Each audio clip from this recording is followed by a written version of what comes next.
Olá, bom dia. Hoje é terça-feira, dia 2 de fevereiro. Você vai ver que os candidatos apoiados por Bolsonaro venceram as eleições no Senado e na Câmara. A gente vai mostrar ainda que em São Paulo as doações caíram e a Fundação ProSangue está com 60% da capacidade dos estoques. E a AstraZeneca e a Fiocruz pediram o registro definitivo da vacina contra a Covid na Anvisa. O deputado Arthur Lira é o novo presidente da Câmara dos Deputados. O Senado elegeu também o seu novo presidente, que é Rodrigo Pacheco, um político aliado de Davi Alcolumbre. Tanto Lira quanto Pacheco tiveram apoio do presidente Jair Bolsonaro. O deputado Arthur Lira, do PP, é o novo presidente da Câmara dos Deputados. O parlamentar foi eleito em primeiro turno com 302 votos e comandará a casa no biênio 2021-2022. O deputado Baleia Rossi teve 145 votos. Arthur Lira assume no lugar de Rodrigo Maia, do DEM. Já o Senado elegeu nesta segunda-feira Rodrigo Pacheco como presidente. O senador do DEM foi eleito presidente da casa com 57 votos, derrotando Simone Tebet, que teve 21 votos. Pacheco será o presidente do Senado e do Congresso Nacional pelos próximos 2 anos. O senador foi escolhido por Davi Alcolumbre para sucedê-lo na presidência. O apoio de Alcolumbre foi fundamental para a eleição de Pacheco. Além disso, a proximidade com o presidente Jair Bolsonaro, lideranças governistas e de oposição, como o PT e PDT, assegurou um apoio abrangente a Pacheco, que está em seu primeiro mandato como senador. Vamos falar agora do perfil do deputado federal Arthur Lira, do PP de Alagoas. Foi eleito presidente da Câmara dos Deputados, vai ficar, portanto, no comando da Casa Legislativa pelos próximos 2 anos, até 2023. Ele recebeu 302 votos, mais que o dobro do segundo colocado, Baleia Rossi, e também mais da metade dos 505 votantes. A vitória foi definida no primeiro turno. Arthur Lira é deputado federal eleito pelo Partido Progressistas no estado do Alagoas. Além disso, é empresário, advogado e agropecuarista. Aos 52 anos, Lira está na Câmara dos Deputados pela 3ª legislatura seguida. A primeira vez eleito deputado federal foi em 2011. Seu mandato segue até 2023. Antes disso, foi vereador e deputado estadual em Alagoas. Entre 2018 e 2019, foi titular na comissão que trabalhou para extinguir o foro especial. Desde o início da campanha à presidência da Câmara, Lira recebeu o apoio do presidente Jair Bolsonaro. A adesão à candidatura de Lira foi motivo de rachas e desentendimentos em alguns partidos, entre eles o Democratas e o PSL. Vamos falar da pandemia. O Brasil já ultrapassou a marca de 225 mil mortes por Covid, isso desde o início da pandemia. A média móvel de óbitos segue acima de 1.000 por dia. O Ministério da Saúde informou que o Brasil contabilizou mais 595 mortes pela Covid-19 em 24 horas. E o total de vítimas já está em 225.099. O país também somou em um dia mais 24.591 diagnósticos confirmados para o coronavírus. Com isso, já são mais de 9.230.000 infectados. A média móvel de mortes nos últimos 7 dias agora está em 1.062 óbitos por dia. Os registros estão acima de 1.000 desde o dia 21 de janeiro. Já a média móvel de casos no período chegou a 51.113 novos contaminados diariamente, o que indica a tendência de estabilidade nos diagnósticos. E acompanhando a evolução da doença por estados, podemos perceber que as altas continuam em 11 unidades da federação: Acre, Amazonas, Ceará, Distrito Federal, Goiás, Maranhão, Mato Grosso, Pará, Paraná, Rondônia e Roraima. Outros 11 estados apresentam estabilidade nos registros de óbitos: Alagoas, Amapá, Bahia, Espírito Santo, Mato Grosso do Sul, Minas Gerais, Paraíba, Pernambuco, Piauí, Rio de Janeiro e São Paulo. E em queda dessa vez aparecem 5 estados: Rio Grande do Norte, Rio Grande do Sul, Santa Catarina, Sergipe e Tocantins. Mais de 8 milhões de pessoas estão recuperadas da doença e 926 mil permanecem em acompanhamento. O Brasil vacinou 1% da população e chegou ontem à 8ª posição entre os países que mais vacinaram no mundo.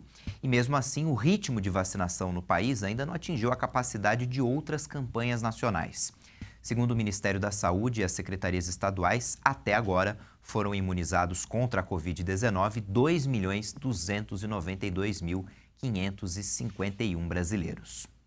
Com a pandemia e também com muita gente viajando nas férias, o número de doadores de sangue nos hemocentros caiu. Na Fundação ProSangue, em São Paulo, os estoques estão operando com 60% da capacidade. É até desanimador ver tantas poltronas vazias. Em outras épocas, elas estariam todas ocupadas, mas a pandemia e o período de férias espantaram os doadores de sangue, o que fez com que os estoques nos hemocentros ficassem em situação crítica. Aqui na Fundação ProSangue, em São Paulo, as doações caíram muito desde que a pandemia começou. O sangue O negativo, O positivo e A negativo estão em estado de emergência. E para dar conta de abastecer 100 instituições de saúde da rede pública da região metropolitana do estado de São Paulo, precisa coletar cerca de 10 mil bolsas por mês.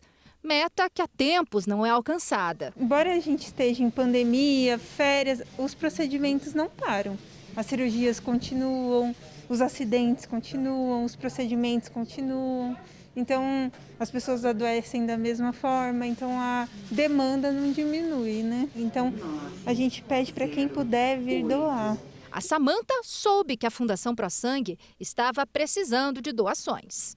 Eu acho que não custa nada, né, a gente ajudar o próximo, como deixar o mundo um pouco melhor do que a gente encontrou, né? Mesmo com a pandemia, né? Você sabe que muita gente acaba tendo medo, você decidiu vir, encarar e ajudar alguém. Eu acho que a pandemia, sabe, tipo, é tudo separado, né? Aqui é totalmente separado do resto do hospital. Eu acho que não tem problema nenhum. Se você sair protegida, se proteger o tempo todo, não tem problema nenhum, né, em vir doar e ajudar quem está precisando, né? O Luciano já tem como hábito doar pelo menos 2 vezes por ano. Sempre que eu recebo alguns comunicados, ou por e-mail ou por telefone, né, a hora que a gente tem um tempinho, a gente vem fazer uma boa ação, né? Como é que é, né? Vir aqui e saber que você está ajudando alguém. É gratificante você poder ajudar alguém, né? Mesmo, ou até mesmo a gente, né? Deus me livre, aconteça alguma coisa e a gente precise também, né? Mas é sempre bom você fazer uma boa ação, ajudar uma pessoa que precisa. E é rápido, é tranquilo? Tranquilo. Não dói, não leva muito seu tempo, mas é gratificante você poder ajudar alguém, né? A Fundação ProSangue só orienta que as pessoas façam a doação antes de serem vacinadas contra o coronavírus, porque quem for imunizado só vai poder doar 48 horas depois. Parece pouco, né? Mas 2 dias fazem toda a diferença na hora de repor os estoques. O Bruno, que recebeu a primeira dose da Coronavac, esperou até que pudesse doar novamente. Tinha que esperar, acho que até 48 horas depois que tomou, né, a vacina para poder doar. Também deu tempo, porque eu estava de férias, então deu certo de vir doar agora. A gente que já está na área da saúde, a gente já sabe da importância que é, né? Então, acho que faz parte a gente vir aqui para ajudar o próximo. Para doar sangue é muito simples. Basta estar em boas condições de saúde, estar alimentado, ter entre 16 e 69 anos e pesar no mínimo 50 quilos. E apresentar os documentos de identidade original. Importante para quem tiver uma boa condição de saúde, não tiver nenhuma doença mais séria, vir bem alimentado, não pode doar sangue em jejum, ter dormido mais de 5 horas na noite, pelo menos, vir descansado. A gente pede que agende pelo site e venha no horário agendado para evitar filas. De preferência, agendar de segunda a sexta, porque aos sábados a fila é bem maior. Então, durante a semana o tempo de espera é bem menor. O agendamento para doação na Fundação ProSangue pode ser feito no site www.prosangue, tudo junto, sem acento, .sp.gov.br. Depois do intervalo tem a previsão do tempo e você vai ver também como foi a abertura dos trabalhos no Supremo Tribunal Federal. A gente volta já.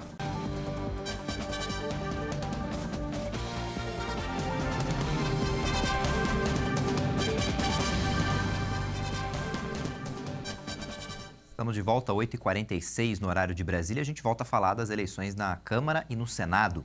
No primeiro ato como presidente da Câmara, Arthur Lira anulou a votação para os outros cargos da mesa diretora e determinou a realização de uma nova eleição.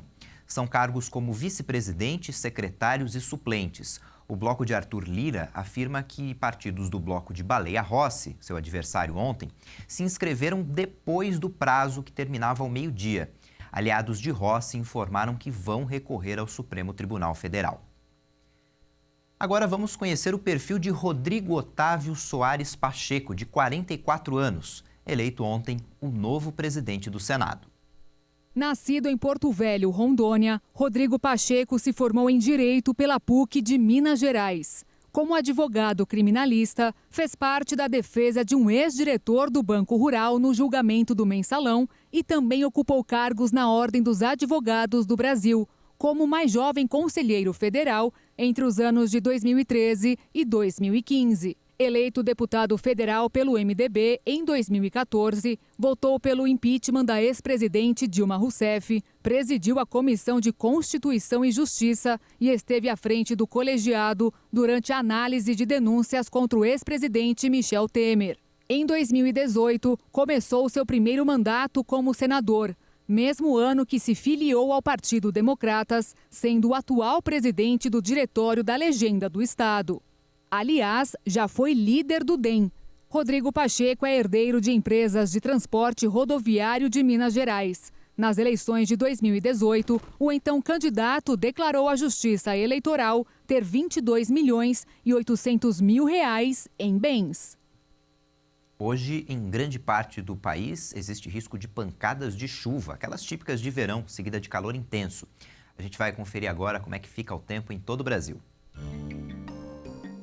Calor e pancadas de chuva bem típicas de verão na maior parte do país. Por causa da atuação de 2 sistemas de baixa pressão, o tempo fica um pouco mais instável no centro-oeste e sul gaúcho e entre o oeste do Paraná e de Santa Catarina. Nessas áreas, as pancadas de chuva serão recorrentes, mas intercaladas por várias aberturas de sol. Entre a tarde e a noite, é alto risco para chuva forte nas 3 capitais do sul do país, no estado de São Paulo, e deve voltar a chover entre o centro-sul mineiro e o interior do estado do Rio de Janeiro. Há condições para pancadas muito isoladas também em praticamente todo o centro-oeste e em várias áreas da região norte. O tempo segue firme, sem chuva, no litoral fluminense, inclusive no Grande Rio, no estado do Espírito Santo, no norte mineiro e em grande parte do interior do Nordeste. A circulação de ventos ainda provoca chuva passageira na região de Salvador e deve chover rápido, especialmente à tarde, nas demais capitais do leste nordestino, assim como na região de Fortaleza. O tempo permanece muito instável e com risco de vários temporais no leste do Amazonas, inclusive sobre Manaus. Em Curitiba, a mínima prevista de 18 graus e faz 21 graus pela manhã na região de Campo Grande. À tarde vai esquentar bastante no centro-oeste, com máxima prevista de 37 graus em Cuiabá, faz 38 graus no Rio de Janeiro e na capital paulista a máxima é de 31 graus. O presidente do Supremo Tribunal Federal, Luiz Fux, destacou os avanços da ciência no combate à pandemia. Ao lado do presidente Jair Bolsonaro, Fux abriu ontem os trabalhos do Poder Judiciário deste ano. Depois de afirmar que a pandemia testa os nossos limites físico, psicológico, econômico e cultural, o presidente do STF lamentou as mais de 200 mil mortes já registradas no país. É que por trás dessa estatística crescente, há pais, mães, avós, filhos, netos e amigos queridos que se foram. Estes são fortes motivos, segundo Luiz Fux, para que ele não aprove as posições de quem não acredita que a situação é grave. Confesso que fiquei estarrecido com o pronunciamento de um presidente do Tribunal de Justiça, minimizando as dores desse flagelo. Pessoas que abusam da liberdade de expressão para propagar o ódio, desprezam as vítimas e desprezam de forma através do negacionismo científico, o problema grave que vivemos. Mas o presidente da corte disse acreditar que a vacina do novo coronavírus vencerá, permitindo que a racionalidade vença o obscurantismo, abrindo as portas para um ano melhor. O ano 2020 nos impõe o desafio de reerguer o nosso querido Brasil. Precisamos e lograremos reconstruir o país como nação, sem perder de vista as lições de humanismo e de solidariedade. Os Estados Unidos fecharam contrato para a produção em massa de um teste doméstico para a Covid-19. O valor do negócio ficou em 230 milhões de dólares, ou cerca de 1 bilhão e 200 milhões de reais. O anúncio do contrato milionário foi feito pelo assessor da Casa Branca para o novo coronavírus, Andy Slavitt. Ele reafirma que a eficácia dessa testagem é de 95% e o resultado sai em apenas 15 minutos. Estou entusiasmado em anunciar que o Departamento de Defesa e o Departamento de Saúde e Serviços Humanos concederam 230 milhões de dólares à Ellume para escalar a fabricação deste teste fácil de usar. Graças ao contrato, poderão escalar a produção para fabricar mais de 19 milhões de kits de teste por mês, até o final do ano. Em dezembro, os testes domésticos feitos com cotonete nasal receberam uma autorização de emergência da Agência de Medicamentos e Alimentos Americana, a FDA, e podem ser adquiridos sem receita. Os dados divulgados dos Estados Unidos chamam a atenção. O país é o mais afetado pela pandemia. São mais de 26 milhões de contágios e cerca de 440 mil mortes pela doença, de acordo com a Universidade Johns Hopkins.